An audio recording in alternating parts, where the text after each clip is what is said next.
I knew I was traveling before this conference, and I did not get the paper in time before I left, so I actually did these PowerPoints about 3 weeks ago, just in case. And I did get the paper, and it's very interesting, Hannah and Mahmoud, very interesting paper. They also did a survey, which is heroic. They got a very good response rate on the survey. And their classifications, they actually asked people first to classify themselves, and then noted these 13 questions to see how they responded, to see if there was some sort of merging, I think, between the cells somewhere along the line. They did distinctions between neoclassical, new classical, Keynesian, new Keynesian, post-Keynesian, institutionalists, and new institutionalists. And these I did not see, so mine are much more general than that. All right, here we go. Let's see if this works. It might be a little bit small, but basically, as we all know, those of us who teach economics at the lower levels, we start with opportunity cost, what to produce, how to produce, for whom to produce. And for whom is a very important distinction, and I think a main classifier with these schools of thought. What do I mean by that? Well, depending on the time frame, some of these schools actually do change over time, and they do have people who change over time, but they tend to have what's called a fractal nature. In other words, once they identify a pattern, they think that pattern basically replicates itself over time. And within a school of thought, we see a lot of variations, which is very well reflected in this fine paper. So, who are important? That is, for whom do we do our economic science? Well, different schools think differently on this, and the main classifier are those who think classes are important and those who think individuals are important. Individuals are important in the neoclassical literature as well as the Austrian literature. In other words, the individual maximizes their utility subject to constraints. Sorry, I'm trying to rush through. It's not working very well.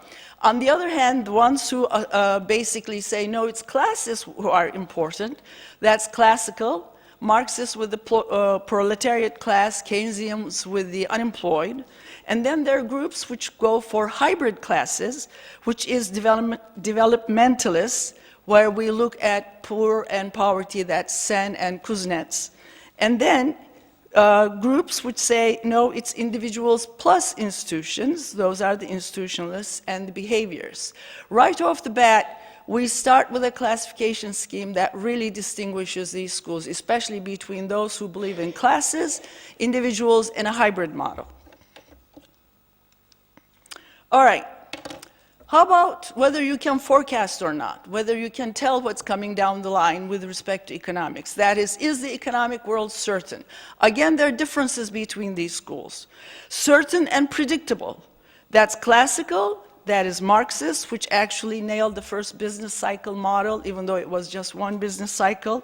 And neoclassical in that it can be calculated either through a solo production function or whatever. Uncertain, well, margin of error, developmentalists, and Keynesians, but Keynesians do have some calculations with multipliers, both the consumer and the money multipliers. And those who say, no, the world is complex and uncertain, that's more Austrian, institutionalists, and behaviorists. Classification number 3. What matters most? Is it demand or is it supply? Supply seems to be more dominant, that is production-oriented, that's classical, that's Marxist, that's developmentalist, and Keynesians through boosting of consumer demand, whereas neoclassicals are definitely demand and trade theory. So there's another distinction in here. Number 4, how do we grow? How does an economy grow? We grow either through investment and capital, that would be the schools of classicists. 1 minute. Okay, classicists, Marxists, developmentalists, and Keynesian. Individual choices, that's neoclassical Austrian. Individuals and institutions, that's institutionalists. And innovation and entrepreneurship, which is more Schumpeterian, which happens to be sometimes standing alone by itself. What to do for public policies? Classical, neoclassical, and Austrian. Neoclassical with some corrections for externalities say free markets is a solution.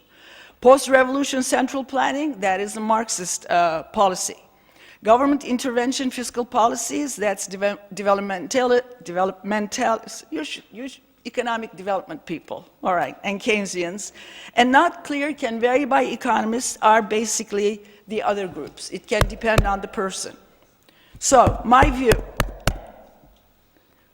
when I did all of these together and I put them together, as you can see, I bolded the ones that appeared in all of these 4 categories for MENA, and economic development and Keynesian schools became predominant. And that's my contribution, and thank you for a fine paper.